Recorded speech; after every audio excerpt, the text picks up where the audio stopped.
bicara Cuplikan tentang PowerPoint episode kali ini. estimasi gitu ya, itu ada sekitar 500 ribuan lebih orang yang hidup dengan HIV, meskipun jumlah tersebut belum sepenuhnya ditemukan dalam penemuan kasus. Jadi ada sekitar 63% yang baru ditemukan kasusnya, sehingga artinya ada 37% teman-teman Sobat Puan yang belum ditemuin kasusnya ini. Jadi masih ada banyak PR kalau ngomong tentang isu HIV kayak gitu. Jadi ada banyak juga sekarang lost to follow up gitu ya.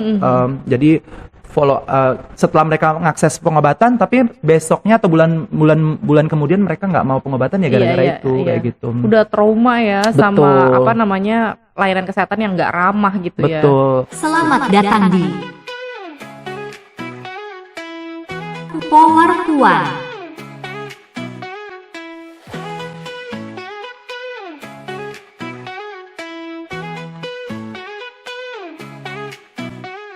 Hai Sobat Puan, ketemu lagi bareng aku Dede di Power Puan. Kali ini aku sudah kedatangan bintang tamu. Cielah.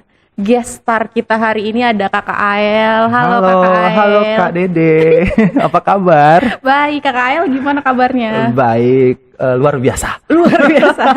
Mungkin Kakak Ael mau menyapa Sobat Puan sekaligus memperkenalkan Kakak Ael ini siapa dan sekarang lagi aktivitasnya lagi sibuk ngapain? Ya, halo teman-teman Sobat Puan, perkenalkan nama aku Ael Napitupulu. Sekarang kesibukannya nggak terlalu sibuk-sibuk banget sebenarnya, tapi masih bergabung bersama teman-teman YIFOS, Youth Interfaith Forum and Sexuality, juga tergabung dengan teman-teman Global Interfaith Network, itu organisasi yang bicara untuk isu keimanan dan seksualitas tapi di global kayak gitu. Mirip-mirip YIFOS tapi di global. Di global ya. Wow, luar biasa banget. Sebenarnya itu sibuk banget ya Kak Ael ya? Enggak lah, enggak terlalu. masih bisa beraktivitas hobi, tapi juga ikut kegiatan aktivisme ya, memperjuangkan macam-macam di tengah Indonesia yang makin carut marut sana kesini ya.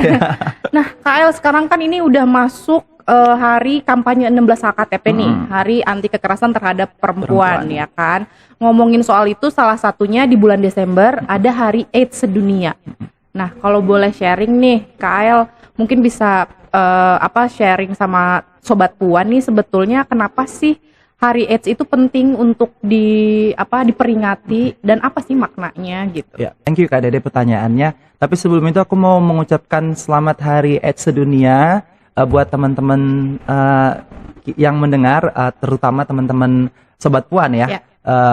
Dan seperti yang ditanya oleh Kak Dede, sebenarnya Hari AIDS sedunia ini memang salah satu peringatan yang juga berada tepat dalam rangkaian 16 HKTP ya. Jadi karena dia jatuh tanggal 1 Desember, dia dalam satu rangkaian 16 HKTP, dan ini sangat penting untuk dirayakan karena sebenarnya ini adalah sebuah momentum bagi kita teman-teman untuk bersolidaritas terhadap teman-teman orang dengan HIV dan juga momen ketika kita memperingati atau mengenang kawan-kawan kita yang berpulang karena meninggal karena berhubungan dengan penyakit HIV ini, dan juga ini momen bagi kita untuk berefleksi terkait melihat tantangan-tantangan yang masih kita hadapi untuk mencapai target global untuk ending AIDS tahun 2020-30 ya,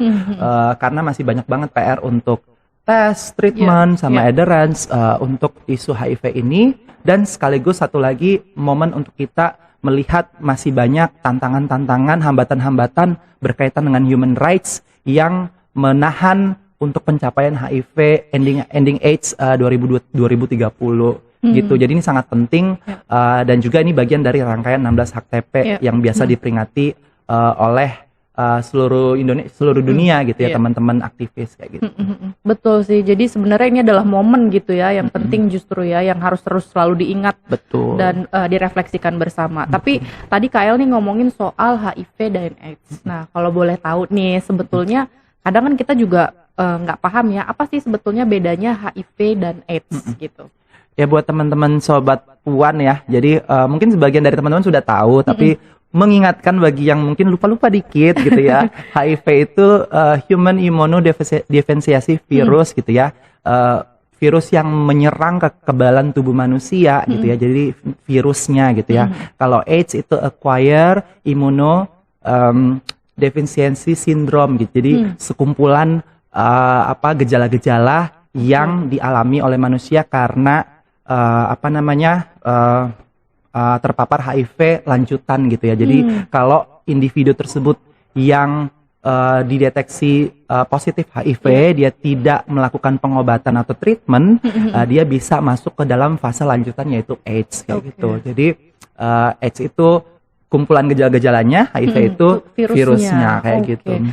Nah kalau yang kita lihat nih ya, maksudnya perkembangan di Indonesia ini kan juga HIV itu kan masih banyak banget dapat stigma ya gitu.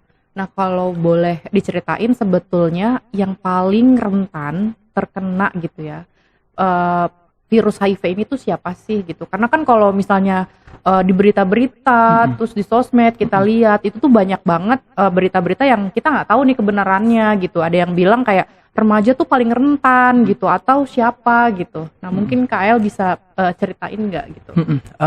Jadi kalau jadi setiap negara ya Kak Dede dan teman-teman yang lagi nonton itu terkait prevalensi HIV itu sangat beda-beda setiap negara satu sama lainnya. Bahkan kalau misalnya di Indonesia sendiri kelompok yang paling rentan contohnya di Papua ya itu adalah perempuan dan anak perempuan, jadi remaja, young women and adolescents girl kayak gitu ya. Dan di beberapa tempat lainnya juga kasuistik, jadi beda-beda satu sama lain. Cuma memang biasa dalam isu HIV kita mengenal namanya populasi kunci ya, jadi populasi yang ditargetkan untuk diintervensi supaya bisa mengurangi berkontribusi mengurangi angka penularan kayak gitu ya. Teman-teman mungkin pernah dengar populasi kunci itu teman-teman transgender perempuan, teman-teman MSM, male who sex with male gitu ya. Terus teman-teman pekerja seks, ada juga teman-teman pengguna nafsa suntik dan juga pekerja seks. Meskipun kalau kita bicara tentang angka gitu ya, di tahun 2023 Kementerian Kesehatan mengeluarkan data bahwa jumlah kelompok yang paling terdampak HIV adalah berasal dari kelompok ibu rumah tangga sekitar 35%, kemudian dilanjutkan dengan teman-teman yang tadi aku sebutin ada 17%, kemudian sampai nanti pekerja seks 3,sekian% angka penularannya. Jadi itu proporsi penularan meskipun memang ini kan berkaitan banget dengan bagaimana teman-teman menjangkau kelompok-kelompok ini ya. Dan untungnya kalau di Indonesia sekarang pemerintah sudah punya program untuk mengecek ibu hamil gitu ya, untuk melakukan screening HIV, sehingga ini juga berkontribusi untuk mengelacak temuan-temuan kasus yang belum ditemukan kayak gitu. Karena sebenarnya kalau bicara tentang estimasi gitu ya, itu ada sekitar 500 ribuan lebih orang yang hidup dengan HIV, meskipun jumlah tersebut belum sepenuhnya ditemukan dalam penemuan kasus. Jadi ada sekitar 63% yang baru ditemukan kasusnya, sehingga artinya ada 37% teman-teman sobat Puan yang belum ditemuin kasusnya ini. Jadi masih ada banyak PR kalau ngomong tentang isu HIV gitu. Betul. Ini datanya, dan ini data resmi yang dikeluarkan oleh pemerintah ya, Kemenkes ya, dan ternyata justru datanya cukup mencengangkan gitu, karena ternyata yang terdampak tinggi justru ibu rumah tangga gitu ya. Padahal selama ini banyak banget stigma-stigma lainnya gitu. Apa sih mitos-mitos yang berkembang itu kan macem-macem ya gitu. Mungkin ada nggak mitos-mitos yang paling sering kita dengar soal HIV itu apa sih Kak? Yang masih terjadi ya di masyarakat adalah HIV sama dengan tidak ada harapan hidup gitu ya. Yo, Jadi HIV iya. kemudian membuat orang-orang jadi takut dan paling juga seringnya orang yang hidup dengan HIV itu sering banget dikasihani dalam konteks seperti teman-temannya itu powerless gitu ya, atau tidak berdaya. Padahal faktanya ada banyak sekali orang-orang yang hidup dengan HIV kemudian punya kesadaran yang lebih tinggi daripada orang-orang yang tidak yang non HIV gitu ya, karena mereka sudah rutin melakukan pengobatan atau treatment sehingga jumlah virusnya tersupresi sehingga sebenarnya dia tidak bisa menularkan lagi kepada orang lain karena ada campaign gitu ya berdasarkan data science bahwa undetectable means untransmittable, artinya kalau tidak terdeteksi ketika kemudian pengecekan viral load gitu ya, sebenarnya teman-teman orang yang hidup dengan HIV dia tidak bisa menularkan kepada pasangannya kayak gitu. Jadi ada anggapan bahwa orang hidup dengan HIV tidak punya harapan hidup sebenarnya harus dihilangkan karena banyak banget nih orang yang hidup dengan HIV yang kualitas hidupnya sama dengan teman-teman pada umumnya, bahkan lebih baik karena mereka sudah punya kesadaran, mereka tiap bulan rutin kan, mereka tiap tahun pengecekan fungsi ginjal, fungsi hati dan lain sebagainya, karena jadi sebenarnya mereka jadi lebih aware sama kesehatan, lebih peduli dengan kesehatan dan kualitas hidupnya bisa sama atau bahkan lebih dengan orang-orang pada umumnya kayak gitu. Dan banyak orang-orang hidup dengan HIV udah 20 tahun, 23 tahun hidup dengan HIV dan melakukan pengobatan rutin. Dan mereka hidup sejahtera kayak gitu. Maksudnya gitu. harapan hidupnya justru Betul. lebih panjang Betul. gitu ya. Mungkin karena ini ya Kak Dede, karena dulu mungkin kampanye-kampanye untuk kesadaran terhadap HIV itu dibikin dalam konteks fear mongering gitu ya. Jadi kayak menakut-nakuti, kayak bikin pamflet yang orangnya kurus kayak gitu ya, atau mukanya gitu ya. Jadi kayak menakutkan gitu ya, padahal teman-teman ODIF itu sangat macam-macam, ada yang ya macam-macam jenis bentuknya itu kayak manusia pada umumnya gitu ya. Gitu sih mungkin itu yang salah satu yang masih terjadi di masyarakat. Hal-hal yang lainnya mungkin Kak Dede kayak berciuman, mungkin orang-orang remaja masih mikir ya kayak berciuman apakah bisa menularkan ya gitu. Iya betul. Jangan kan berciuman, bahkan pegangan tangan aja dianggapnya nanti gitu. menular gitu kan. Jadi sebenarnya itu semitos-mitosnya ya teman-teman. Apalagi kayak berenang gitu-gitu. Bisa bikin hamil juga itu semitos-mitosnya ya kan, gitu. Tapi untungnya ya mungkin aku pengen bilang juga luckily di nowadays gitu ya, sekarang di era sekarang tuh sebenarnya ada banyak progres gitu ya yang kita bisa nikmati bareng-bareng karena memang teman-teman aktivis sejak lama telah bekerja untuk isu ini dan banyak banget nih orang-orang muda yang sekarang sudah melek terhadap isu ini dan banyak teman-teman ODIF yang berdaya yang kemudian mereka bisa kasih edukasi ke sekitarnya gitu. Jadi mungkin kalau Sobat Puan udah tahu isu ini bisa tuh di-share ke teman-teman yang lainnya supaya kita bisa ngurangi stigma dan diskriminasi ya di masyarakat. Sobat Puan dengerin tuh apa yang disampaikan sama Kael, bahwa sebetulnya apapun yang kita tahu, infonya apapun ya, nggak cuma soal HIV, tapi yang lain-lain kalau misalnya sekiranya ada informasi yang salah yang beredar, kalau Sobat Puan tahu itu salah, harusnya bisa diklarifikasi gitu kan dengan informasi yang lebih valid, akurat. gitu. Jadi bisa sharing video dari podcast Power Puan juga.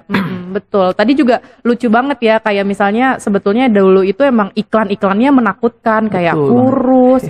Bisa jadi sebetulnya itu karena nggak makan gitu.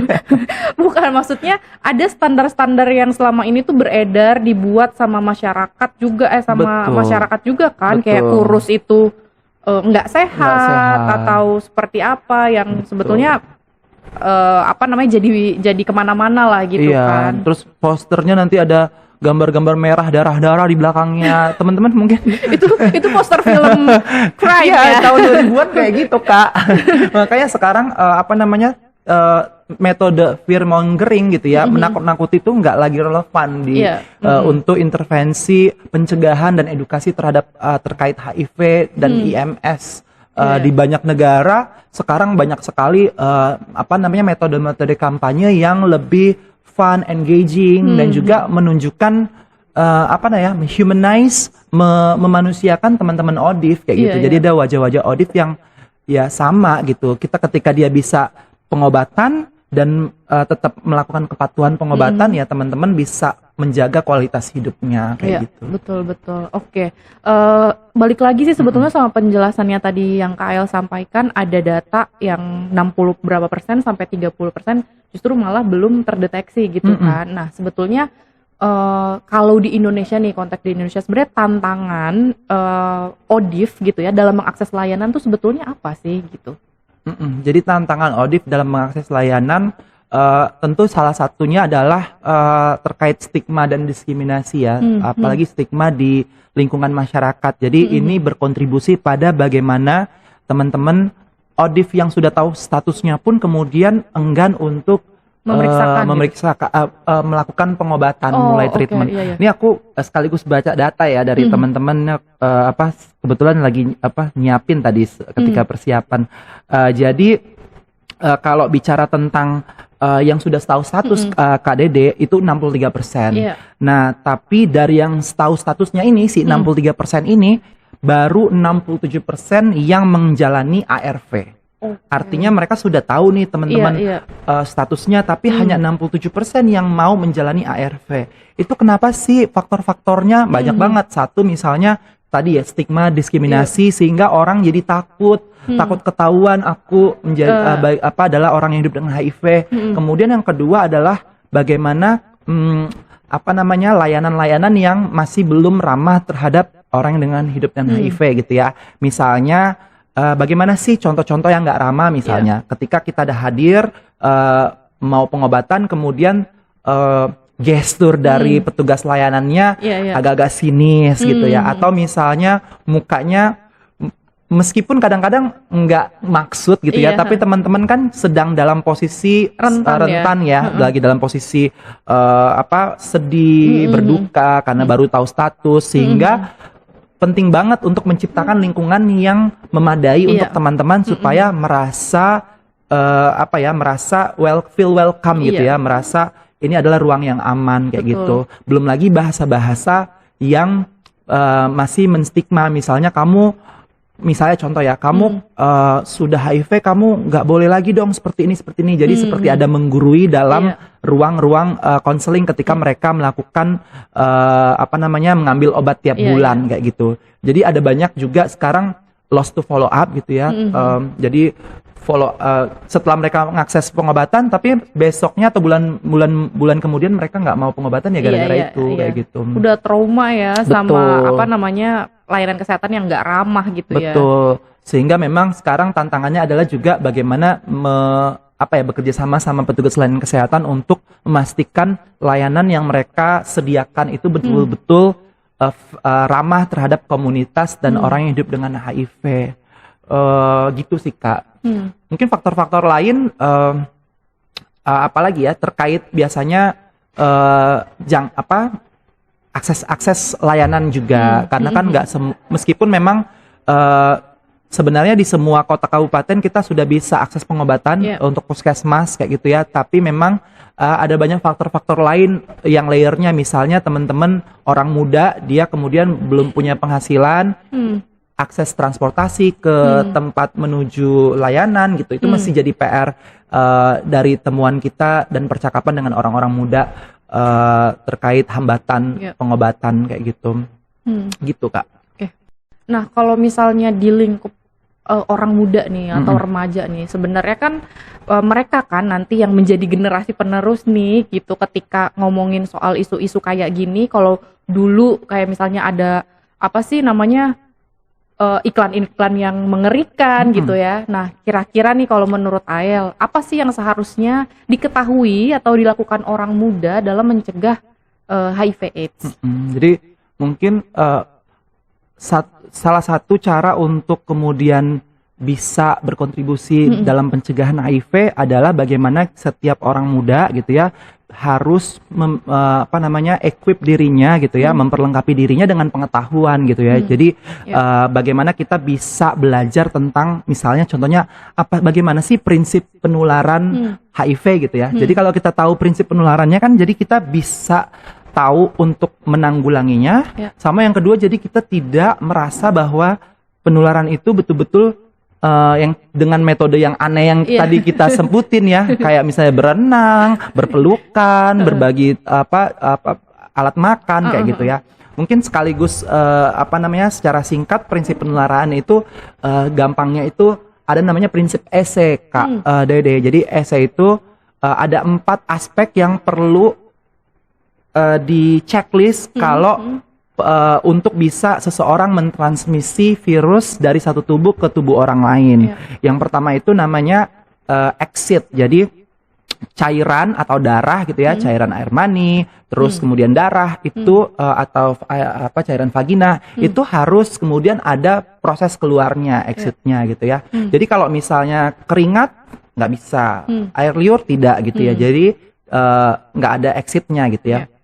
Terus dia juga ada namanya sufficient cukup ya. Jadi jumlah virus di dalam cairan yang tadi kita sebutin itu harus cukup dalam kondisi tertentu untuk bisa menularkan. Nah itu kenapa kalau teman-teman orang yang hidup dengan HIV melakukan pengobatan rutin dan viral tersupresi virusnya itu tidak lagi bisa cukup untuk menularkan. Makanya teman-teman ODIF yang melakukan treatment nggak bisa menularkan kayak gitu. Kemudian ada namanya exit, sufficient, baru adanya survive gitu ya. Dia si virus dalam cairan tersebut harus bisa bertahan dan virus di dalam udara yang terbuka ini sangat mudah untuk tereliminasi gitu ya, tidak bisa bertahan kayak gitu ya. Jadi mati gitu ya. Jadi kalau misalnya cairan-cairan yang tadi disebutin terus ada dalam permukaan dalam permukaan ya udah dia mati dan dia udah nggak bisa bertahan. Kemudian yang terakhir itu enter. Jadi ada jalan masuknya. Jalan masuknya misalnya melalui perlukaan biasanya ya.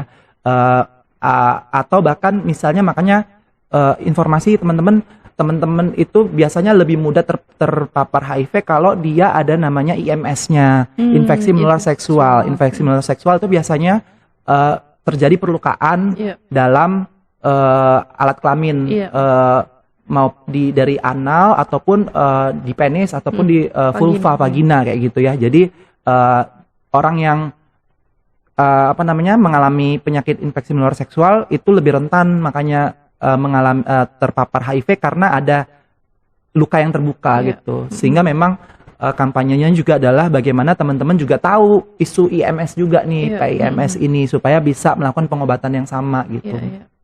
Wow, jadi tadi itu ya Sobat Puan. Jadi sebetulnya untuk menularkan pun tidak semudah itu Ferguson gitu. Jadi kayak yang ketakutan akan ketularan dan yang sebagainya itu juga menyumbang ya stigma akhirnya kan. Nah ngomongin soal stigma nih, kalau menurut Kak El, jadi gimana nih caranya untuk menghilangkan stigma terhadap ODIF ini gitu? Ya, yang pertama tadi kita berpengetahuan ya, jadi harus knowledgeable gitu ya, punya pengetahuan gitu. Karena kalau kita udah punya pengetahuan kan tadi akhirnya kita tahu bahwa penularan itu ada prinsip yang harus dipenuhi gitu. Sehingga kalau kita tahu kan kita punya teman ODIF, akhirnya ya udah kita biasa aja gitu. Toh kita tidak ketika berpelukan atau ngobrol kan kita nggak perlu takut bersalaman kayak gitu ya, karena nggak ada prinsip penularannya nggak terchecklist gitu di dalamnya. Kemudian yang kedua juga kalau kita udah punya pengetahuan tentu Sobat Puan perlu membagikan informasi itu ke teman-teman sebayanya gitu ya. Jadi mungkin berbagi informasi, video, konten-konten yang meningkatkan pengetahuan ke masyarakat itu sangat penting banget gitu ya. Jadi biar semua orang itu hand in hand gitu ya, bahu-membahu bisa mengedukasi masyarakat. Terus yang terakhir mungkin pesanku juga caranya mengurangi stigma adalah kita mulai membicarakan isu-isu yang dianggap masyarakat tabu dan sensitif untuk dibicarakan dalam keseharian gitu ya. Betul. Semakin kita bicarain, kemudian perasaan tabu itu mulai dihilangkan. Kalau udah tabunya hilang, akhirnya kan kita jadi lebih percaya diri untuk mengakses informasi. Kalau kita tahu kita beresiko, kita jadi lebih nyaman untuk melakukan tes gitu ya. Kalau kita udah tahu tes terus hasilnya positif, karena kita sudah dapat edukasi, akhirnya kita berani untuk treatment gitu ya. Kalau dia sudah treatment, akhirnya dia tahu bahwa pengobatan ARV itu penting dan untuk dilakukan secara konsisten, akhirnya mereka mau pengobatan secara rutin dan patuh kayak gitu. Betul. Gitu Kak Dede.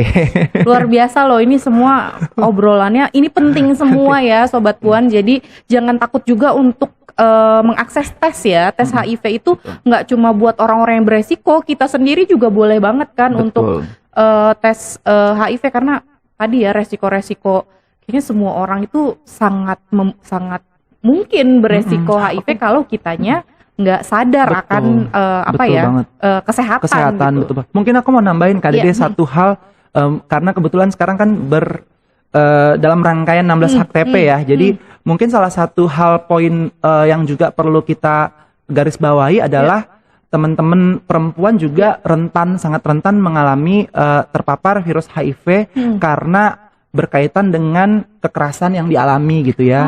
Jadi bagaimana ketika kekerasan ini berkorelasi dengan kerentanan terhadap HIV itu sendiri gitu ya. Bagaimana sih ini berkaitan gitu ya. Contohnya seperti ketika perempuan kemudian tidak memiliki posisi tawar untuk kemudian menolak hubungan seksual yang beresiko, atau misalnya negosiasi terhadap penggunaan kondom atau kontrasepsi, kemudian ini bisa berkontribusi meningkatkan resiko penularan HIV gitu ya. Jadi ini sangat berhubungan gender based violence atau kekerasan berbasis gender dengan isu HIV ini sendiri. Sehingga menurut aku ketika kita bicara tentang HIV, kita juga harus bicara tentang kesenjangan terkait isu gender dan juga ketimpangan terkait relasi kuasa antar gender ini sendiri kayak gitu.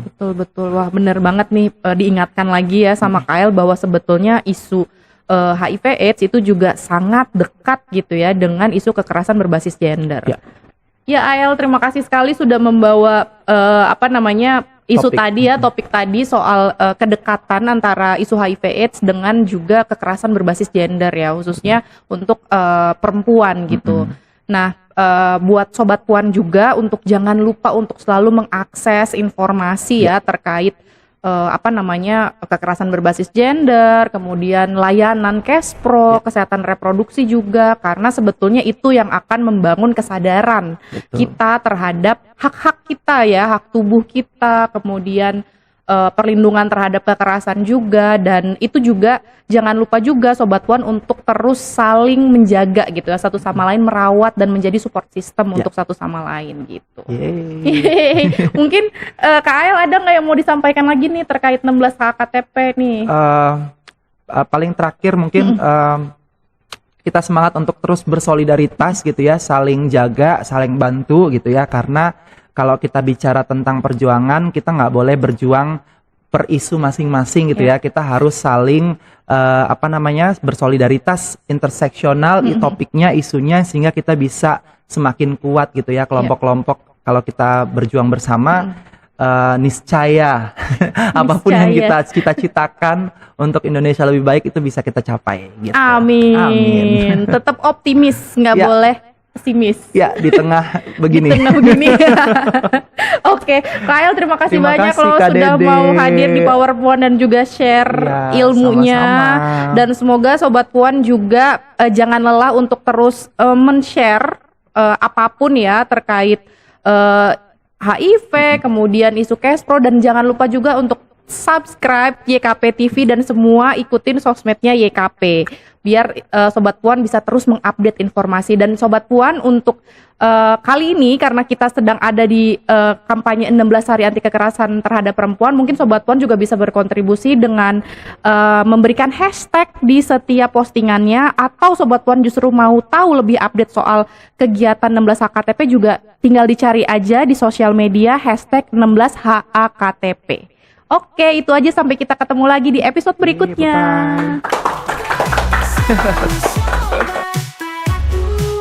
Terus berjuang tentang kesamaan, agar tak lagi menjadi penghias, tegak tak lagi di